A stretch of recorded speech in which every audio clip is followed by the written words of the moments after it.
एक बार पुनः मेरे YouTube चैनल अमजद खान सरकोटरा पर आप सबका हार्दिक अभिनंदन, स्वागत। Welcome to my YouTube channel once again, and I am thankful for watching my video many more times. तो गाइस, आज शुरू करते हैं हम। हमारा जो टॉपिक था इसका पार्ट 1 में बना चुका हूं, गणित से डरना मना है। आज इसी का पार्ट 2 बनाने जा रहा हूं और इसमें मैं बताना चाह रहा हूं कि हमारे यहाँ के ग्रामीण अंचल के जो भी बालक बालिका हैं वह गणित से एक डर रखते हैं। उनके मन में मैथमेटिक्स से खौफ रहता है। गणित से भी डरते हैं और गणित के अध्यापक से भी डरते हैं। तो ये खौफ बचपन से हमारे अंदर है, परंतु बहुत सारे विद्यार्थी ऐसे भी हैं जिनको गणित से डर बिल्कुल नहीं लगता। वो गणित विषय को बहुत अच्छी तरह से समझते हैं, उनका कॉन्सेप्ट क्लियर होता है। तो आज इसी पर मैं बात करना चाह रहा हूं कि गणित से हमको डर क्यों लगता है, गणित में हमारे मार्क्स नंबर कम क्यों आते हैं, आखिर क्या वजह है कि गणित में इतना पढ़ने के बावजूद भी, इतनी क्लासें लगने के बावजूद भी हम गणित के सवाल जब परीक्षा में आते हैं तो हम नहीं कर पाते हैं। उसकी क्या वजह है? तो ध्यान रहे कि हमारा शरीर ऊपर से कितना भी मजबूत हो, ऊपर से हमारा शरीर कितना भी मजबूत हो, परंतु जब अंदर बीमारी होगी तब हमारे शरीर की वो मजबूती काम नहीं आएगी। दोस्तों, मजबूत शरीर के लिए हमारे अंदर के जो ऑर्गन्स हैं वो भी मजबूत होने चाहिए। हमें अंदर से कोई बीमारी नहीं होनी चाहिए। इसी तरह गणित हमें ऊपर से तो अच्छी लगती है या ऊपर से तो हमें समझ में आ रही है, परंतु जब परीक्षा में सवाल करते हैं तो हम नहीं कर पाते हैं, हमारे मार्क्स कम आते हैं। उसकी एक बहुत बड़ी वजह यह है कि गणित के अंदर वाली बात हमें पता नहीं है। गणित के अंदर जो कॉन्सेप्चुअल है, फंडामेंटल कॉन्सेप्ट है, वो हमें नहीं आते हैं। उसी की वजह से हमें गणित विषय कठिन लगती है, जबकि हम आसानी से अगर हमारे कॉन्सेप्ट्स को क्लियर कर लें तो गणित में अधिक से अधिक नंबर प्राप्त कर सकते हैं। दोस्तों, गणित ही एकमात्र ऐसा विषय है जिसके अंदर पूरे मार्क्स आ सकते हैं।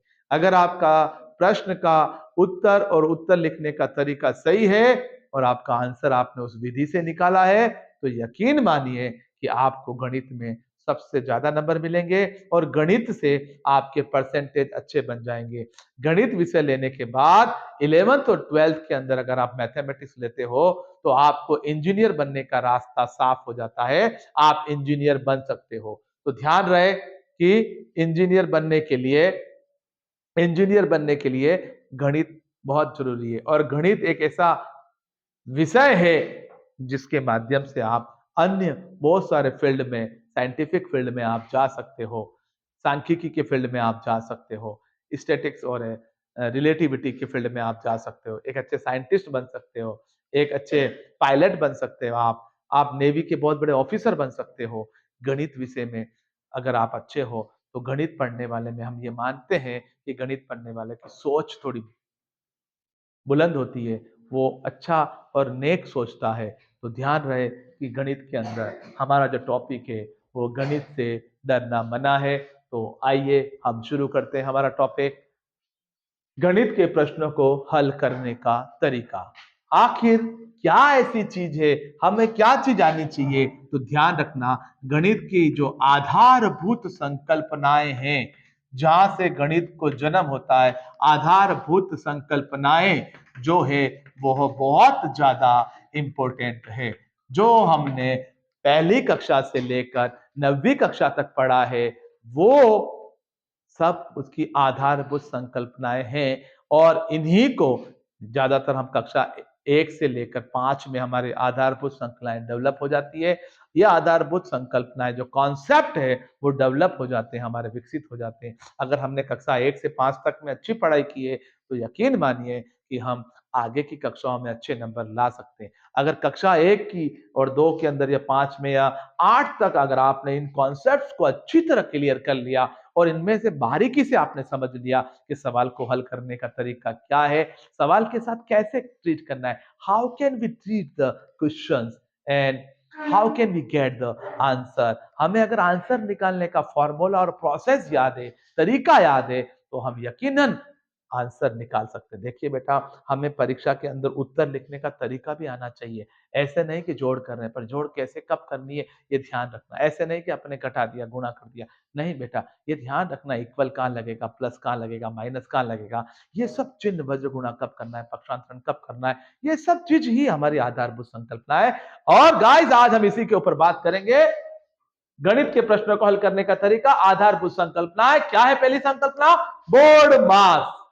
ये आप ध्यान रखें, BODMAS, bracket open, division, multiply, addition and subtraction. ध्यान रखें, कैसा भी सवाल आए, अगर सवाल के अंदर ब्रैकेट्स दे रखें, कोष्टक दे रखें, तब आपको सबसे पहले कोष्टक को सोल्व करना है। फॉर एग्जाम्पल, मैं यहां पर आपको थोड़ा सा ब्रीफली समझा देता हूं। आप ध्यान रखें, अगर क्वेश्चन के अंदर यहां डिवाइड का निशान है सपोज, और यहां पे इनटू का निशान है, और ब्रैकेट दे रखा है, और ब्रैकेट के अंदर 3+2 दे रखा है, और बाहर की तरफ -5 दे रखा है। इस टाइप का क्वेश्चन है।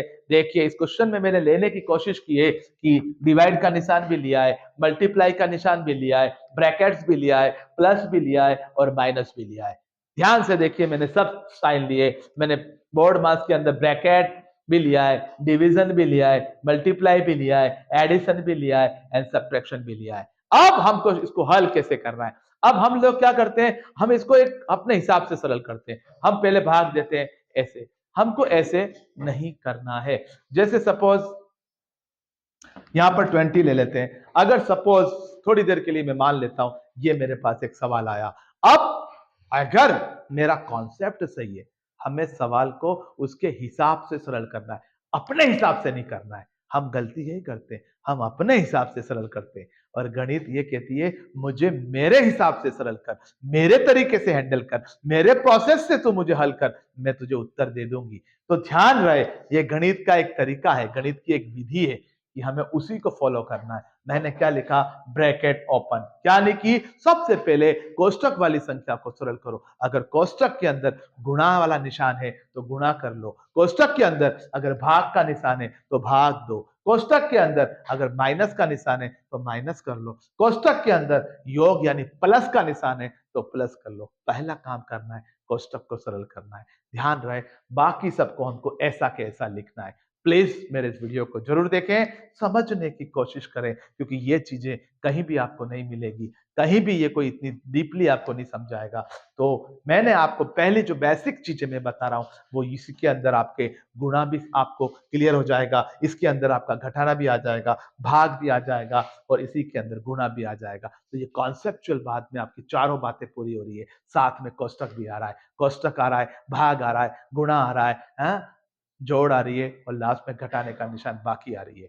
तो हम सब इसके अंदर तैयार हैं, पर शुरू कहां से करें, इसका उत्तर कैसे निकालें? ध्यान रहे, जब भी इक्वेशन लिखें तो सबसे पहले बराबर का चिन्ह लगाना है। मैं कई बार कॉपियां चेक करता हूं, देखता हूं टीचर्स लोग भी बराबर नहीं लगाते, और ना कोई टीचर्स के अलावा बच्चे भी बराबर नहीं लगाते। इक्वल का साइन पहले लगाना है। ध्यान रहे कि हमें यह ध्यान रहे कि दिस इंप्लाइज कब लगेगा, ये वाला सिंबल कब लगेगा, और ये वाला सिंबल कब लगेगा। ध्यान रहे, अगर एक ही इक्वेशन है तो अपन को ये साइन लिखना है। अगर डबल बार इधर भी कोई उसका इक्वल करके दे रखा है, तो फिर इधर अगर पीछे भी इक्वल आ गया, तो फिर अब अपन को आगे दिस इंप्लाइज का तीर का निशान लगाना है, एरो का निशान लगाना है। तो शुरू करते हैं अब अपन पहला सवाल। ध्यान रहे, ब्रैकेट को ओपन करना है। मेरी इस बात पे गौर करें, ब्रैकेट को ही ओपन करना है। मैंने इससे पहले वाले वीडियो में बताया था, अगर आप सवाल को तोड़ कर करोगे, छोटे छोटे टुकड़े करके करोगे, तो सवाल समझ में आ जाएगा। तो आपको सबसे पहले छोटे करना, इनको किसी को नहीं देखना है। आपका टारगेट ये होना चाहिए, अर्जुन का टारगेट तोते की आंख था। अर्जुन को तोते की आंख दिख रही थी, तोता नहीं दिख रहा था। यहाँ ये पूरा तोता है और ये तोते की आंख है, हमें इसी को देखना है। जिसको सरल करना है उसी को देखना है। तो ध्यान रहे, 20 का 20 लिखेंगे, भाग का निशान है, फिर 2 का 2, फिर इंटू है, फिर 5 है, फिर कोष्टक है, 3 और 2 को जोड़ लेना। अब पीछे वाला वैसा के वैसा लिखना। आप देखिए, मैंने कहीं भी अभी तक इसके अलावा कुछ भी नहीं करा, सिर्फ मैंने 3 और 2 को जोड़ा है क्योंकि बीच में जोड़ने का निशान था, बाकी सबको ऐसे के ऐसे लिखा, किसी के साथ भी कोई बदलाव नहीं किया। There is no changes in any digit. मैंने इसको एज इट इज जैसा है वैसा उतारा, सिर्फ ब्रैकेट वाले को सॉल्व किया। अगला क्वेश्चन मेरा कहता है कि अब आ जाओ आप डिवीजन वाला। अब उससे पहले डिवीजन हो रहा है, क्या हो रहा है? डिवीजन हो रहा है, ध्यान रखें। उससे पहले क्या हो रहा है? डिवीजन हो रहा है। अब ध्यान रखें सेकंड नंबर पे डिवीजन किस किस के बीच में हो रहा है, ये आप थोड़ा सा ध्यान रख लें। मैंने देखा 20 है और 20 के बाद भाग का निशान है, ये रहा डिवीजन का निशान, और ये 2 है। अब इन्हीं के ऊपर ध्यान देना है, इसको इसको इसको इसको, नो चेंजेस, कोई ध्यान नहीं देना। क्यों नहीं देना? बोर्ड मास कहता है, बोर्ड मास कहता है, वही अपन करता है। तो जैसे बोर्ड मास कहे वैसे हमको करना है, हमारे हिसाब से गणित को नहीं चलाना है, हमारे हिसाब से गणित के प्रश्नों को हल बिल्कुल नहीं करना है। बोर्ड मास को फॉलो करो। क्या कहता है? ब्रैकेट ओपन, पहले ब्रैकेट को खोलो, कोष्टक वाली संख्या को हल करो। कर दिया हमने। अब ब्रैकेट के अंदर खाली एक ही संख्या बची है, कोई क्रिया नहीं बची है। आगे चलते हैं। 20 में 2 का भाग देना। अब यहाँ पे ध्यान रखें, पहले भाग होगा तो 20 में 2 का भाग देंगे, तो ध्यान रहे अगर आपको टेबल नहीं आती है तो अलग से भाग दे के आप कर सकते हो। जब 20 में 10 का भाग देते तो ये 10 बन जाता है। ध्यान से देखिए, सेकंड वाला मैं काम कर रहा हूं, भाग वाला काम कर रहा हूं। साफ लिखा हुआ है ब्रैकेट ओपन के बाद डिवीजन। ध्यान से देखिए आप, और देखिए और सीखिए। बार बार वीडियो को देख के सीखिए और इसको पॉज भी करिए। अब 10 इंटू 5, अब ये यहां पर ध्यान रखना इंटू है, कोष्टक होता है वो इंटू ही होता है। 5 माइनस 5, 2 काम हो गए मेरे। ब्रैकेट हो गया, ब्रैकेट को सोल्व कर लिया, भाग भी हो गया। अब तीसरा क्या कहता है? गुणा कर लो। ए गुणा तू कहां है? तो गुणा बोलेगा मैं यहां हूं। तो गुणा कहां कहां आ रहा है? 10 इंटू 5 इंटू 5, 10 का टेबल 5 बार बोला 50, और 50 का टेबल 5 बार बोला 250। आप चाहो तो अलग कर सकते हो, 10 का गुणा 5 बार 50 और 50 का 5 में करा तो 250, 250, 250। तो याद रखे 250। अब क्या बचा है? अब क्या बचा है? ध्यान से देखिए, अब माइनस के 5 बचे और कुछ नहीं बचा है। इन तीनों का गुणा कर दिया, माइनस के 5 बचे। अब क्योंकि जोड़ने वाला अपन ने पहले यहां काम कर दिया, अगर जोड़ होती यहां पर, अगर सपोज 10 होते, सपोज 10 और होते प्लस में, तो 250 में अपन 10 जोड़ लेते तो 260 हो जाते। फिलहाल ये नहीं लिया है मैंने, तो आपको नहीं लेना है। जोड़ भी। अब बचा कौन? सब्ट्रैक्शन का निशान बचा, बाकी कोई निशान नहीं बचा। और 250 में से 5 गए तो कितना आया answer? 245, 245 the answer of the question, जो कि मैंने बोर्ड मास तरीके से किया। ये बोर्ड मास ही तो हमारी आधारभूत संकल्पना है, और क्या है? यही तो है आधारभूत संकल्पना, यही तो है किसी सवाल को हल करने का तरीका। कब क्या करना है ये मैंने बताया। एक बार पुनः देखें। मैंने सबसे पहले कोष्टक में सरल किया, कोष्टक में जो निशान था मैंने उसको फॉलो किया, प्लस था तो जोड़ दिया, माइनस होता तो मैं घटा लेता। अब फिर मैंने भाग दिया, ये तो 5 बन गए, फिर मैंने भाग दिया, 10 आ गए, बाकी सबको वैसा के वैसा लिखा। फिर मैंने मल्टीप्लाई किया, 250 आ गए, और 250 में से मैं 250 में से मेरे 5 और घटाने हैं तो 245 आ गया। कहीं भी मेरे को, मुझे अपनी तरफ से कुछ भी नहीं करना है। Is that clear? नाउ अब अपन चलते हैं, बोर्ड मास तरीका आपके समझ में आ गया होगा। इसी वीडियो को बार बार देखना, इसी सवाल को बार बार देखना, कई बार देखना, तो आपको मेरा दावा है ये कॉन्सेप्ट क्लियर हो जाएगा। आप इसको पढ़ो, जैसा ये कहता है वैसा करते जाओ, आपका सॉल्यूशन आ जाएगा। सेकंड नंबर पे चलते हैं। आपने लिखा भिन्नों की जोड़ बाकी। अब भिन्नों की जोड़ बाकी क्या होती है? ध्यान रखें, भिन्न संख्या वो होती है जिसमें अंश भी होता है और हर भी होता है। ध्यान रखिए, ये 1/2 है। ऊपर वाली संख्या को अंश कहते हैं और नीचे वाली संख्या को हर कहते हैं। In English we can say that ये न्यूमरेटर होता है और ये डिनोमिनेटर होता है। न्यूमरेटर यानी अंश और डिनोमिनेटर यानी हर। अब ध्यान रखिए, कभी 1/2 लिखा होता है और कभी ऐसे लिखा होता है 3/2। ध्यान रखें, 1/2 और 3/2, इसमें अंश का मान 1 है, हर का मान 2 है। यहाँ पर अंश छोटा है, हर बड़ा है, और यहाँ पे हर बड़ा है और अंश छोटा है। तो यह उचित भिन्न कहलाती है और यह अनुचित भिन्न कहलाती है। यह प्रॉपर है, प्रॉपर फ्रैक्शन है, और यह इम्प्रॉपर फ्रैक्शन है, तो यह भी ध्यान रखना। और अगर एक आगे है तो यह मिश्रित भिन्न कहलाती है, मिक्स्ड फ्रैक्शन नंबर कहलाता है मिश्रित। एक सही 1/2, 1:1/2, तो एक 1.5 ये। अब 1/2 इसको भिन्न संख्या कहते हैं। जैसे एक रोटी है, उस रोटी के 2 टुकड़े कर दिए तो प्रत्येक व्यक्ति को कितना मिलेगा, तो 1/2। एक चपाती है, उस चपाती के अपन ने 2 टुकड़े कर दिए, प्रत्येक व्यक्ति को कितनी कितनी रोटी मिलेगी, हाफ इसको मिलेगी, हाफ इसको मिलेगी, आधी इसको मिलेगी, आधी। आपने 4 टुकड़े कर दिए तो प्रत्येक व्यक्ति को मिलेगी 1/4, 1/4। इसी को भिन्न संख्या भी बोलते हैं अपन, 1/4, 1/4। इसी को अनुपात भी बोलते हैं, 1:4 भी लिख सकते हैं इसको, 1:4, और इसको 1/4 भी लिख सकते हैं। ध्यान रहे कि अनुपात को अपन फ्रैक्शन नंबर में लिख सकते हैं और फ्रैक्शन को अपन अनुपात यानी रेशो में लिख सकते हैं। तो ये ध्यान रहे, ये दोनों एक ही चीज होती है, 1/4 और 1:4। अब बात आती है, ये आपका एक फ्रैक्शन है, ऐसा ही एक फ्रैक्शन अगर मैंने यहाँ पे दे दिया और परीक्षा में आया इसको सरल करना है, इतना सा क्वेश्चन आ गया कि सरल करो। अब ध्यान रखें, इस क्वेश्चन में क्या करना है, आपको सबसे पहले ये ध्यान रखना है, सबसे पहले अपन को एलसीएम लेना है। यहाँ पर देखो एलसीएम लेना। अब जब भी नीचे वाली संख्या होती है हरों का एलसीएम लेते हैं, और एलसीएम लेने का तरीका क्या है आपको मैंने बता रखा है। एलसीएम लेने का तरीका 2,2, 2 का टेबल बोला, 1 कम 2 1 कम। अब आपके पास कितना आ रहा है, कितनी बार गया, एक बार। तो आपको एक लाइन खींचनी है, और चूंकि ये दो समान थे हम डायरेक्ट भी लिख सकते थे, 2 आएंगे। अब क्या करना है, 2 का भाग 2 में देना है, 2 का भाग 2 में देना है। कितनी बार जाएगा, 1, और जो भागफल आया है उसको ऊपर वाले अंश से गुणा करना है, तो 1 इंटू 1। फिर 2 का भाग 2 में दिया एक बार, और 1 का गुणा वापस 3 के साथ करना है। अब क्या करना है, 1 एकम 1 प्लस 3 एकम 3, आराम से करो, कोई जल्दबाजी नहीं है, 3 में 1 जोड़ लो, कितना हो गया, 4/2, और 4 में 2 का भाग दे दिया तो कितना आ गया, 2।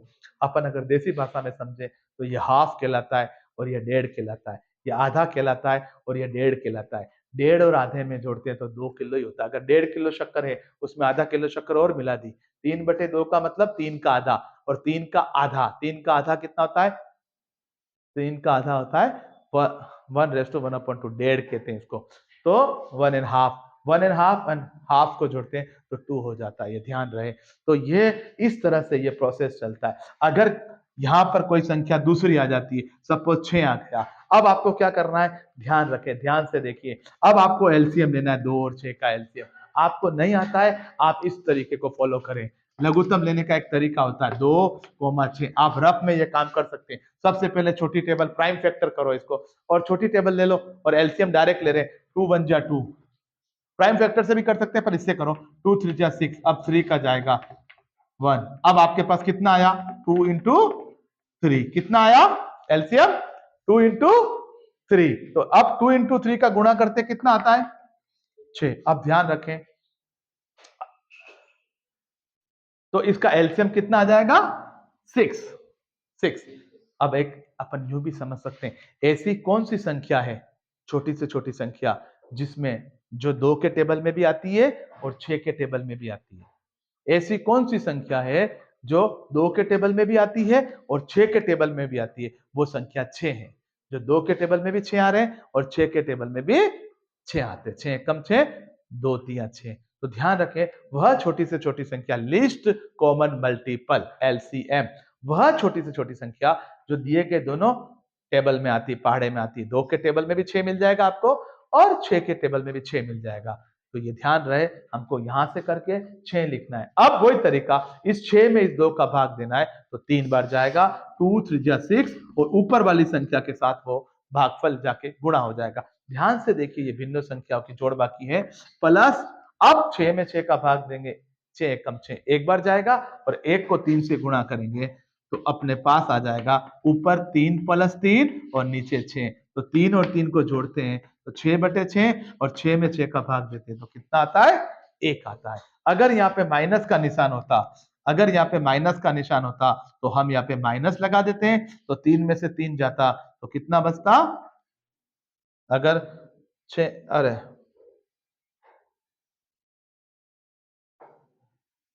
ठीक है, 1/2 -3/6, ये एक ही चीज होती है। तो 3 में से 3 जाता तो 0, और 0/6 कितना होता है, 0 आ जाता है इसका उत्तर। क्योंकि 3 एकम 3, 3 दूनी 6, ये भी आधा ही है, आधे में से आधा जाएगा तो 0 ही देगा। इसी तरह अगर मैं अब एक थोड़ा बड़ी संख्या लेता हूं, या आपको भिन्नों की संख्या को ध्यान रखो, अगर यहाँ पे 2/3 है प्लस 7/4 है माइनस 2/3/6 है, इस टाइप से अगर आपके सवाल आ गया परीक्षा में, और इस टाइप के सवालों को कैसे सॉल्व, वही तरीका सबसे पहले 3 4 6 का एलसीएम लो। तो आप क्या करो, यहाँ पे 3 लिखो, यहाँ 4 और यहाँ 6। सबसे छोटी टेबल कौन सी है? 2, 2 से दिया 3 एकम 3, 2 दूनी 4, 2 तिया 6। फिर कौन सी सबसे छोटी टेबल? 2, 3 का 3, 2 के टेबल में 3 नहीं आता, वैसा का वैसा लिखो, 2 एकम 2 और 3 का 3। अब लास्ट में 3 का टेबल जाएगा और इस तरह एक एक आ जाएगा, वहां पर आपको रुक जाना है। अब इनका गुणा करो, 2 का टेबल 2 बार बोलो 4, 4 का टेबल 3 बार बोलो, कितना आएगा? 12। समझो बेटा समझो, 12। अब 3 का टेबल बोलो, 12 कितनी बार आता है? 4 बार, और ऊपर पहले से 2 है प्लस। फिर 4 का टेबल बोलो, 12 कितनी बार आता है? ये 12 कैसे आए मेरे को बता दिया मैंने, 2 इंटू 2 इंटू 3, इस तरह 12 आते हैं। देखो 2 दूनी 4, 4 तिया 12, 4 3 12। तो अब 4 का टेबल में 12 कितनी बार आते हैं? 3 बार। 3 को 7 से गुणा कर दो, 7 इंटू 3 माइनस 6 का 2 बार, 3 इंटू 2। अब ध्यान से देखिए, यहाँ पर 6 का टेबल बोला 2 बार, और ऊपर 3 है तो 3 इंटू, और बीच में निशान वैसा के वैसा लिखना है। अब 4 का टेबल वापस 2 बार बोल दो 8, 7 का टेबल 3 बार बोल दो 21, और 3 का टेबल 2 बार बोल दो 6। अब बोर्ड मास्टर तरीका क्या कहता है? पहले जोड़ो और फिर घटाओ। ये देखो बोर्ड मास्टर तरीका, यहाँ सब जगह बोर्ड मास्टर तरीका लगता है, पहले जोड़ो फिर घटाओ, इन दोनों की बात हो रही है। तो ध्यान से देखो, 8 और 21 को जोड़ा 29, और 29 में से 6 चले गए, और 29 में से 6 गए तो बचे 23। तो इसका उत्तर आ जाएगा 23/12। ये भिन्नों को हल करने का तरीका। वापस देखो, जितने भी हर थे 3 4 6, उनका मैंने एलसीएम ले लिया तो 12 आए, और ये 12 हमारा लघुत्तम आया। इस 12 को नीचे लिखा। अब 3 का टेबल इतनी बार बोलना है कि 12 आ जाए, 4 का टेबल इतनी बार बोलना है कि 12 आ जाए, और 6 का टेबल ऊपर 12 आ जाए। तो 3 का टेबल 4 बार तो 4 इंटू 2, 4 का टेबल 3 बार तो 3 इंटू 7, और 6 का टेबल 2 बार तो 2 इंटू ये 3। आगे भी 2 लिख सकते हैं, या कोई फर्क नहीं पड़ता है। फिर इनका गुणा कर दिया, और गुणा करने के बाद जोड़ा, और जोड़ने के बाद लास्ट में घटाया। बोर्ड मास्टर तरीका यहाँ भी अप्लाई हो रहा है। इसको कहते हैं भिन्नों की संख्या की जोड़ बाकी करके अपन इसे निकाल सकते हैं। ध्यान रहे, अगर आपने ये छोटी छोटी चीजें सीख ली ना, तो गणित से आपको नफरत या गणित से आपको डर नहीं लगेगा। धीरे धीरे गणित से आपको प्यार हो जाएगा, और गणित से अगर प्रेम हो गया तो आप दिन भर गणित के सवाल भी हल करोगे तो कम पड़ेगा, आपको इतना अच्छा लगेगा गणित के सवाल। अब आपको ध्यान से देखिए, अगली स्टेप जो खास बात है वो मैं बता रहा हूं, मस का मतलब होता है अपने को उभयनिष्ठ पद लिखना है। इसी मस को कॉमन लेना भी कहते हैं, दोनों एक ही बात है, कॉमन लेना और मस। अगर परीक्षा में आ जाए अगर आपको कि 20 और 25 का मस बताओ, और एक प्रश्न ये पूछ ले कि 5 और 4 का मस बताओ, या ए और बी का मस बताओ। देखो ध्यान से देखना मेरी बात बेटा, मस का मतलब होता है हाईएस्ट कॉमन फैक्टर, HCF। मस यानी कॉमन यानी दोनों में है, कॉमन यानी दोनों है। मस और लस दोनों के एक दूसरे के अपोजिट अलग अलग है। उसमें क्या बोला था मैंने, उसके अंदर बड़ी से बड़ी, उसके अंदर छोटी से छोटी संख्या ली थी, और जो संख्या हमको दे रखी थी परीक्षा में वो टेबल बन गए। यानी ये क्या लिखी थी मैंने संख्या, लस में क्या लिखा था यहाँ पर, किसका आया था लस? 3 का, 4 का और 6 का लस कितना आया? अब ये कैसे आता है, देखो सीधा तरीका, अगर आपको ये निकालने नहीं आता, सीधा सा तरीका, आप 3 का टेबल भी बोलो, 4 का भी बोलो, और 6 का भी बोलो। ऐसी कौन सी संख्या है जो सबसे पहले आपको मिल जाएगी? 3 के टेबल में भी मिलेगी वो, 4 के टेबल में भी मिलेगी, और 6 के टेबल में भी मिलेगी, वो 12 है। देखो ध्यान से, 3 का टेबल लिखा, 4 का टेबल लिखा,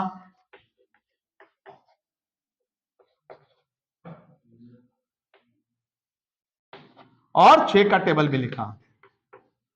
इधर देखो और भी संख्या मिलती है, इधर नीचे जाके मिलेंगी, परंतु सबसे पहले कौन सी मिल रही है? ध्यान से देखो, कौन सी संख्या मिल रही है?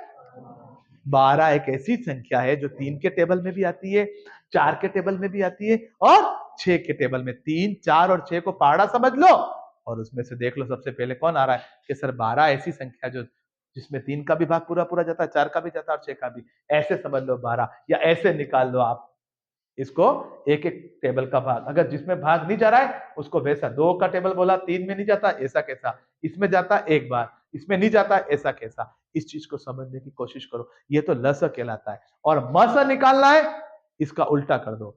अब ये तीनों संख्या बन गई, 3, 4 और 6, ये एक संख्या बन गई। और ऐसा पहाड़ा लेना है जिसके अंदर 3, 4, 6, इसका मस निकालना है तो ऐसा पहाड़ा लेना है जिसमें 3 भी आता है, 4 भी आता है और 6 आता है, और वो है 1। क्या है? 1 का पहाड़ा। 1 2 3, 1 2 3 4, 1 2 3 4 5 6। तो अगर कोई पहाड़ा नजर नहीं आ रहा है तो क्या होगा? इन दोनों में देखो कोई टेबल नहीं है तो 1 होगा। ए और बी के अंदर भी 1 होगा। ध्यान रखना, इन दोनों का प्रश्न परीक्षा में प्रश्न आ जाए, मत से बताओ। 5 और 4 किसी भी टेबल में नहीं आते। ऐसा कोई टेबल नहीं है जिसमें 5 और 4 आए, एक के टेबल में जरूर आते हैं। 1 2 3 4, एक की टेबल है। अब इसमें देखो, ऐसा कौन सा टेबल है जिसमें 20 भी आते हैं और 25 भी आते हैं? ऐसा कौन सा पहाड़ा है जिसमें 20 भी आते हैं और 25 भी आते हैं? वो मस है, सीधी बात। और वो संख्या कौन सी है? आप 20 के टुकड़े कर लो, देखो ऐसे प्राइम फैक्टर निकालो अपाजी गुणनखंड, तो 20 के टुकड़े क्या होंगे? 2 इंटू 2 इंटू 5 होंगे कि नहीं होंगे? 2 दूनी 4, 4 पंजे 20। 25 के टुकड़े करो, क्या होंगे 25 के टुकड़े? 5 इंटू 5। अब ऊपर नीचे देखो, दोनों में एक जैसा कौन सा आ रहा है? 5 का पहाड़ा ऐसा है जिसमें 20 भी आते हैं और 25 भी आते हैं। इसके अलावा और कोई छोटा पहाड़ा नहीं। 5 का सबसे पहले मिल जाता, 5 का पहाड़ा। तो ध्यान रहेगा, बड़े से बड़ा हाईएस्ट कॉमन फैक्टर 5 का इसमें है। ऐसे भी कर सकते हैं, ये मस कहलाता है। अब अगर मैं आपसे पूछूं 20 और 25 में क्या कॉमन आ रहा है, उभयनिष्ठ आ रहा है, तो कहेंगे सर 5 आ रहा है। क्यों? आप भी ध्यान से देखना, इस 20 को मैं कैसे लिख सकता हूं? 5 इंटू 4, प्लस इस 25 को कैसे लिख सकता हूं? 5 इंटू 5। अब ध्यान से देखना, अगर यहाँ पे जोड़ रहे हैं तो 5 इसमें भी आ रहा है, 5 इसमें भी आ रहा है। इस 5 को बाहर ले लिया, ये 5 इन दोनों का भी है और ये 5 इन दोनों का भी, बाहर ले लिया, तो अंदर क्या बचा? 4, और इधर क्या बचा? 5। इसको कहते कॉमन लेना। यही मैंने लिखा है, मस यानी कॉमन लेना भी होता है। तो ध्यान रखना, यहां पर मैंने लिखा है कॉमन लेना, ये कॉमन इस प्रकार से लिया जाता है। इसी तरह लस मैंने बता दिया और मस मैंने बताया। ऐसे जो बाहर की तरफ लेते हैं वो कॉमन, उसी को मस बोला जाता है। और मस के अंदर पहाड़ा लिया जाता है और लस के अंदर संख्या ली जाती है, संख्या को बनाई जाती है। लस में संख्या होती है और मस में पहाड़ा लिया जाता है। ऐसा पहाड़ा जिसमें 20 भी आ रहे हैं और 25 भी आ रहे हैं, वो पहाड़ा 5 का है। इसीलिए प्रश्न आ जाए 20 और 25 का मस बताओ, तो आप कहना 5 होता है सर। आप करके देखोगे तो भी 5 इसमें आ रहा है, इसमें आ रहा है। कॉमन कौन आ रहा है? दोनों में कौन आ रहा है? जो दोनों में आ रहा है वो मस कहलाता है। अब आ जाओ, आप ध्यान से देखो पक्षांतरण क्या होता है, इस चीज को समझ लो बेटा। बहुत सारे बीज गणितीय इक्वेशन होती है, जैसे कहीं लिखा होता है x + 3 बराबर 2x + 4। इस टाइप से कोई सवाल है आपके पास। अब आपसे किसी ने पूछा कि इसका आंसर, अमजद सर इसका आंसर निकालिए, इस टाइप का क्वेश्चन आ गया, आपने समीकरण बना दिया और इस टाइप की कोई समीकरण है, तो ध्यान रहे बेटा, ऐसे सवाल बीजगणित के सवाल कहलाते हैं। इसी बीजगणित के सवाल में हम पक्षांतरण और वज्र गुणा का प्रयोग करते हैं। बीजगणित किसे कहते हैं? जिसमें भी अंग्रेजी का अक्षर x, y या z होता है, वो बीजगणित वाले सवाल कहलाते हैं। जिसमें भी अंग्रेजी का ये 3 अक्षर होते हैं, या x या y या z से जो समीकरणें बनती है, वो सब बीजगणित कहलाती है। जहां पर भी x है या y है, ऐसी समीकरण या ऐसे गुणनखंड जो x और x का मतलब वेरिएबल, और अंग्रेजी के अक्षर है ये तीनों x, y और z, ये वेरिएबल यानी चर, और संख्या होती है उसको अचर बोलते हैं। ध्यान रखें, इसके अंदर x भी है और संख्या भी है, इसीलिए इसको बीजगणितीय रूप में लिखा गया है। और ये बीजगणित है, x का मान कुछ भी हो सकता है और जो भी होता है वो हमको निकालना है। ऐसे सवालों के अंदर x का मान निकालना, कभी पूछे हल ज्ञात करो, तो हल का मतलब यही होता है, x रेखा चित्र का हल ज्ञात करो, ग्राफ का हल ज्ञात करो, तो हल का मतलब होता है x का मान या वाई का मान। जहां भी एक्स आता है वो हमें ज्ञात करना पड़ता है, क्योंकि एक्स एक चर राशि है और चर राशि का मान हमको ज्ञात करना पड़ता है। और 3 का मतलब तो 3 ही है, इसको अचर राशि कांस्टेंट बोलते हैं। तो ध्यान रहे पक्षांतरण कैसे कर सकते हैं। ध्यान से देखिए, पक्षांतरण करने का सीधा सा तरीका यह है कि एक्स के साथ एक्स को लिखना है, एक्स के पास ले जाके एक्स को लिखना है और संख्या के पास संख्या को ले जाना है। ध्यान रहे, इस साइड को अपन लेफ्ट हैंड साइड बोलते हैं, उल्टे हाथ की तरफ है इसको बायां पक्ष, और सीधे हाथ की तरफ जिमड़ा पक्ष है, इसको अपन दायां पक्ष बोलते हैं। तो ये अंग्रेजी के अंदर कहलाती है राइट हैंड साइड, सीधे हाथ की तरफ राइट हैंड साइड, और ये कहलाती है लेफ्ट हैंड साइड, यानी दो पक्ष होते हैं। तो ध्यान रहे, हमें किसी एक पक्ष के अंदर एक्स को ले जाना है और दूसरे पक्ष में संख्या को ले जाना है। हमारा मूल उद्देश्य यह है कि एक्स को अकेला कर देना है। तो एक्स अकेला हो जाएगा, वही हमारे सवाल का हल होगा। ध्यान से देखिए, ध्यान से देखिए, इस 2x को हम इधर ले जा रहे हैं या फिर इस x को इधर ले जाओ, ये दोनों एक समान पद है, x की जात वाले पद है। ये चर चर राशि है और ये दोनों अचर राशि है। मैं चाहूं तो इसको यहां ले जाऊं और मैं चाहूं तो इसको यहां ले जाऊं, जो भी आपको अच्छा लगता है। अच्छा लगता है कैसे अच्छा लगता है, जहां आपको कठिनाई, अगर आप इसको इधर ले जाओगे तो ये माइनस की संख्या बड़ी आ जाएगी, और इसको उधर ले जाओगे, यहाँ एक है, मैंने कई बार कहा एक्स के आगे एक है, हर संख्या या हर के आगे, कोई भी अंग्रेजी का अक्षर हो या गणित का अक्षर हो, उन सब के आगे एक होता है। बटे में एक, घात में एक और इंटू में एक जो छुपा हुआ होता है, ये ध्यान रखना है आपको। हम लोगों को पता ही नहीं लगता एक है कि नहीं, तो यहाँ पर एक है। ध्यान रहे, एक एक्स और यहाँ दो एक्स है, तो बड़ा ये है। ध्यान रखें, जब भी पक्षांतरण करें ना बेटा, तो बड़ी वाले एक्स के पास छोटे वाले को ले जाए, छोटे वाले को बड़े वाले के पास नहीं ले जाए, है ना। बड़ा पिता होता है, बड़ा पिता होता है, बड़ा पिता होता है, छोटा पुत्र होता है, छोटा पुत्र होता है। तो पुत्र पिता के पास जाता है ना। कुछ काम होता है तो पुत्र पिता के पास अक्सर जाता है, पर पिता पुत्र के पास बहुत रेयर केस में जाते हैं। कुछ काम पैसों की जरूरत होती है तो पुत्र ही पिता के पास जाता है। अगर पुत्र छोटा है और पिता बड़े हैं तो वो पुत्र कि पापा मेरे पेन लाना है, पैसे चाहिए, पेंसिल लानी है, रुपये चाहिए, है ना। तो ये ध्यान रखें कि ये वाला बड़ा है और ये वाला छोटा है। तो ये कहेगा मेरे पिताजी उधर है, मुझे उधर जाना है, तो ये उधर चला जाएगा 2x। अब जब ये उधर जाएगा तो माइनस का x हो जाएगा, इसी को पक्षांतरण कहते हैं। तो ध्यान रखें, मैं पक्षांतरण को समझा रहा हूँ। पक्षांतरण में हमेशा ध्यान रखें कि बड़े वाले पद के पास छोटे वाला, हम इसको भी ले जा सकते हैं, ऐसी बात नहीं है, इसको भी ले जा सकते थे, पर वो इधर माइनस का हो जाता, उससे भी कोई दिक्कत नहीं, कर सकते थे। परंतु पहले ये समझो, इस ट्रिक को समझ लो आप, कि हमेशा बड़े वाले की तरफ ही छोटे वाले को ले जाना है। गलती होने की गुंजाइश, माइनस प्लस की गलती जो होती है वो कम हो जाएगी, बिल्कुल नहीं रहेगी। आपको इसको उधर ले जाना, पिताजी है, पुत्र है, इनको ले जाना उधर। अब ये इधर चले गए, अब इधर कौन बचा, खाली 3, और उधर कौन बचा, 4। ये तो इधर चला गया, ये प्लस का एक एक्स था, उधर गया, लेफ्ट हैंड साइड से राइट हैंड साइड में गया, बाएं से दाएं में लगा, चला गया, पक्षांतरण हो गया।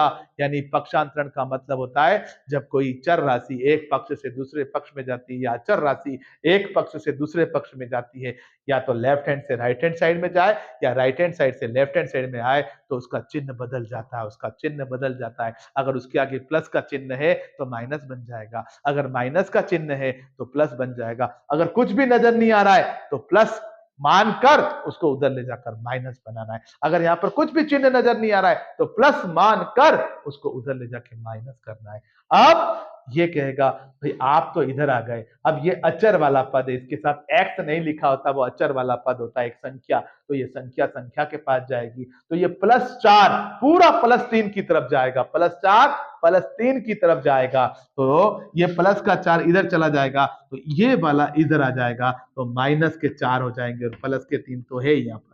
या ऐसे भी लिख सकते हैं 3 -4, या ऐसे भी लिख सकते हैं -4 आगे और +3, ये दोनों एक ही बात है बेटा। देखो 4 के आगे माइनस है, हाँ 4 के आगे माइनस है, 3 के आगे प्लस है, हाँ सर 3 के आगे प्लस है, तो ये दोनों एक ही बात है, कैसे भी लिख सकते हैं। तो मैंने ऐसे लिख दिया कि 4 को 3 के यहाँ डाल दिया, -4 हो गए। ध्यान रहे, अगर यहाँ माइनस की संख्या होती -4 तो उधर जाकर +4 हो जाते हैं, इसी को पक्षांतरण कहते हैं। और ये समीकरण बहुत काम आती है, 6 से लेकर इवन 11 12th में अगर आप साइंस लोगे, मैथमेटिक्स को पढ़ोगे, अगर मैथ सब्जेक्ट रखोगे तो उसके अंदर भी डायमेंशनल ज्योमेट्री होती है, त्रिविमीय निर्देशांक ज्यामिति, द्विविमीय निर्देशांक ज्यामिति, उसमें ये काम आता है। तो ध्यान रहे, अब अपन को क्या करना है, वही बोर्ड मास तरीका। इसमें से ये घट रहा है, 2 में से 1 जा रहा है, तो 2 रुपए में से 1 रुपया गया तो 1 रुपया बचता है। 2 किलो शक्कर में 1 किलो शक्कर खर्च हो गई तो 1 किलो शक्कर बचती, 1 किलो शक्कर। अब देखना 2x माइनस 1x, तो क्या बच जाएगा, 1x। और 1 को लिखते नहीं है अपन, ये ध्यान रखें, होता है पर लिखते नहीं है। अब 3 में से 4 जा रहा है, ध्यान रखें, अलग अलग चिन्ह है, इसके आगे प्लस है, इसके आगे माइनस है, इसके आगे प्लस है। तो मैंने बताया था, एक जैसे चिन्ह होते हैं तो जुड़ जाते हैं, एक जैसे चिन्ह होते हैं तो जुड़ जाते हैं, अलग अलग चिन्ह होते हैं तो घट जाते हैं। सीधा यहाँ घटा लो, 3 में से 4 गए तो 1। अब देखो बड़ी संख्या कौन सी आ रही है, कि सर माइनस आ रही है, तो माइनस का चिन्ह वापस लगा दो, तो x बराबर -1, ये उत्तर आ गया। अब इसको सही तरीके से लिख दो, x को यहाँ लिख दो और माइनस को यहाँ लिख दो, x बराबर -1। ये कहलाता है पक्षांतरण, ये कहलाता है पक्षांतरण, ये कहलाता है पक्षांतरण। ध्यान से देखिए, मैंने x को 2x की तरफ ले गया और इस तरह ले गया। अब आगे देखो ध्यान से, अब एक लास्ट बचा है वज्र गुणा। वज्र गुणा कैसे करते हैं, ध्यान से देख लो। अगर यहाँ पे लिखा है 2x + 5 upon 2 is equal to 3x - 1 upon 3, इस टाइप से कोई सवाल दे रखा है, आप ध्यान से देखिए, ध्यान से प्लीज बेटा, इस सवाल के अंदर ध्यान से देखिए। अब अपॉन में अंश और हर, अंश पूरा है और हर, ये पूरा एक पद है ऊपर का, ये पूरा अंश है और ये हर है। जैसे 5/2 होता है, ऐसे ये है, घबराना नहीं। और ये सबसे पहले ऐसे सवालों के अंदर अगर आ जाए तो सबसे पहले आपको वज्र गुणा करना है। अगर यहाँ पर +2 इस टाइप से और एक संख्या हो, थोड़ा कठिन आ जाए, तब आपको क्या करना है, पहले एलसीएम लेना है, लघुत्तम लेना है, और लघुत्तम लेकर फिर इसको वज्र गुणा करना है। फिलहाल ये स्टेप देखते हैं अपन। ऐसा सवाल है आपके पास, या आपने सवाल किया और हल करके ये कंडीशन आ गई। अब ध्यान रखना, पहले वाले सवाल में सब एक लाइन के अंदर थे, एक ही लाइन के अंदर थे, तो वज्र गुणा तब पक्षांतरण करते, एक ही लाइन में एक्स और संख्या है, सब एक्स एक्स की तरफ भेज दिया, संख्या को संख्या की तरफ भेज दिया, पर भेजते समय चिन्ह बदल दिया, भेजते समय चिन्ह बदल दिया। प्लस का था तो माइनस करना है उधर ले जाकर, और माइनस का था तो प्लस करना है। अब ध्यान से देखिए, यहां पर वज्र गुणा कैसे होगा, इस कॉन्सेप्ट को समझना। वज्र गुणा, वज्र गुणा कैसे होता है, क्रॉस मल्टीप्लाई। ध्यान से देखिए, कैंची गुणा होता है, 3 का गुणा इसके साथ होगा और 2 का गुणा इसके साथ होगा। अब यहां पर ध्यान रखना, हम किसको भी किधर लिख सकते हैं, इन दोनों के गुणे को यहां लिखूं या इन दोनों को यहां लिखूं, कोई फर्क नहीं पड़ता। कुछ लोग तो कहते हैं नहीं, इन दोनों का गुणा करके इधर ही लिखो, इस लोग को नहीं, बेटा ऐसा नहीं होता। हमेशा ध्यान रखना कि बड़ा पद बड़ा हो, इसको x ले लेते हैं, हमेशा ध्यान रखो, इसको भी यहां लिख सकते हैं और इसको भी क्या लिख सकते हैं। सुनो, तो मैं 3 का गुणा इस दोनों के साथ होगा और 2 का गुणा भी इन दोनों के साथ होगा। अंश हर, ऐसा कैंची होता है, ये इसको कैंची गुणा बोलते हैं, इसका गुणा इधर जाएगा जैसे कैंची होती है वैसे। तो 3 का गुणा कोष्टक x + 5 से हो जाएगा और 2 का गुणा 3x - 1 से होगा। अब मेरा बोर्ड पास तरीका क्या कहता है, कोष्टक के बाहर जो संख्या, ये तो सरल है, अब कोष्टक के बाहर जो संख्या उसका गुणा कर रहे हैं। ध्यान से देखो, 3 का गुणा, वापस देखो, 3 को इसके आगे लिख दिया, 2 को इसके आगे लिख दिया, इसको वज्र गुणा कहते हैं, ये वज्र गुणा है। अब सरल करो, सरल कैसे करते हैं, 3 जब यहां आगे आए तो इसका इसके साथ भी गुणा होगा, इसका इसके साथ भी, तो 3x + 15, 3 का टेबल 5 बार बोलेंगे तो 15, और 3 का x के साथ बोलेंगे 3x, और 3 का 5 से बोलेंगे 3x प्लस का प्लस 15, बराबर का बराबर। अब 2 का टेबल 3 बार बोलेंगे, 2 तिया 6x, फिर 2 का टेबल एक बार माइनस का माइनस, 2 एकम 2, अगर इसके आगे माइनस होता तो दोनों माइनस माइनस को प्लस करते, अगर एक माइनस है तो कोई दिक्कत ही नहीं, माइनस ही रहेगा। अब ये पहले वाला अभी जो मैंने करा था पक्षांतरण वाला केस आ गया, वज्र गुणा को जैसे ही सरल करेंगे पक्षांतरण वाला केस आ गया। वज्र गुणा मतलब 3 को यहां लिखा, कैंची गुणा, कैंची की तरह, अगर ऊपर से पकड़ते हैं तो वह धार नीचे होती, काटने वाला नीचे होता है, और नीचे से पकड़ते हैं काटने वाला ऊपर होता है। देख दो समय कैसी, ठीक है, कतरन, कतरन कहते हैं अपन, कतरन का गुणा है, कतरन गुणा, कैसी गुणा मतलब कतरन वाला गुणो। तो 3 का इसके साथ कोष्टक के बाहर लिखना, 2 को इस कोष्टक के बाहर लिखना, और कोष्टक का मतलब इंटू होता है। अब यहां पर ध्यान रखना, आप चाहते हो तो किसी को किसी की भी तरफ 6x को इधर लाओ, 3x को उधर लाओ। एक तरफ x को करना है और एक तरफ संख्याओं को करना है।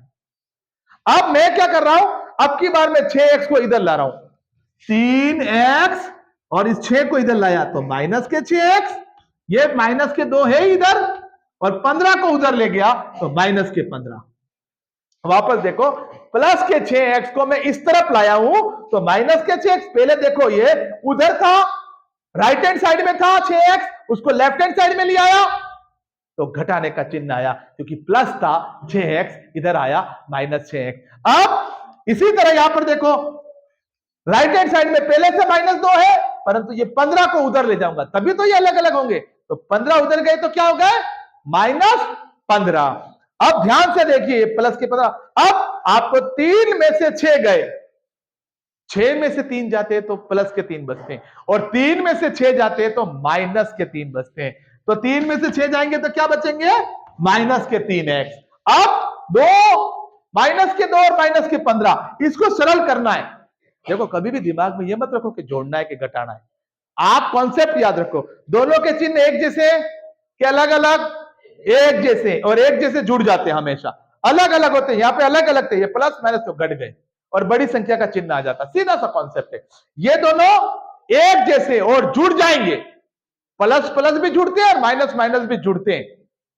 ये सिंपल जोड़ बाकी का नियम है, गुणा नहीं हो रहा है, यहां पर कोई गुणे का निशान नहीं है बीच में। तो माइनस के 2 माइनस के 15 माइनस के 17 हो जाएंगे, दोनों किसके हो जाएंगे, माइनस के ही रहेंगे, जुड़कर माइनस ही रहेगा, माइनस माइनस जुड़ते हैं तो माइनस ही रहता है। वो तो माइनस और माइनस गुणे में प्लस होता, अगर कोष्टक होता इनके बीच में या इंटू का निशान होता तब माइनस माइनस प्लस करके 15 का टेबल 2 बार बोलते हैं। अभी यहां पर सिंपली जोड़ बाकी हो रही, जो अपन सामान्य जोड़ बाकी करते हैं वही, माइनस के 2 माइनस के 15 माइनस के 17। अब देखो, इधर भी माइनस आ रहा है और इधर भी माइनस आ रहा है, तो माइनस और माइनस प्लस हो जाते हैं, माइनस और माइनस गुणा करो या भाग करो, क्या हो जाते हैं, प्लस हो जाते हैं। क्या आया आपके पास, 3x बराबर 17, माइनस माइनस तो कट गए, इधर का माइनस और उधर का माइनस, लास्ट में कटेंगे, पहले नहीं, बीच में कहीं नहीं काटना है। अब यही बचे और कुछ बचा ही नहीं, अब लास्ट में कटते हैं। अब ध्यान रखना, हमें तो x का मान निकालना है।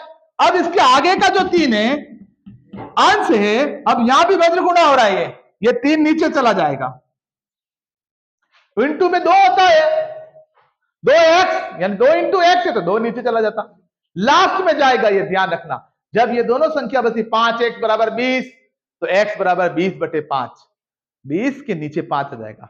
3x बराबर 10, 3x बराबर 10 तो x का मान हो जाएगा 10/3। 2x बराबर 10 तो x का मान हो जाएगा 10/5, और जिसको सरल करेंगे तो कितना आएगा, 2। और यहां पर देखो x का मान कितना आ रहा है, 17/3, तो यही हमारा आंसर है। तो गाइस, आज मैंने आपको पूरी ताकत लगाकर, पूरी ईमानदारी के साथ एक एक चीज बताइए। मेरे वीडियो को लाइक करिएगा, सब्सक्राइब करेगा, और इस वीडियो को तो बिल्कुल देखना मत भूलिएगा। जय हिंद, जय भारत।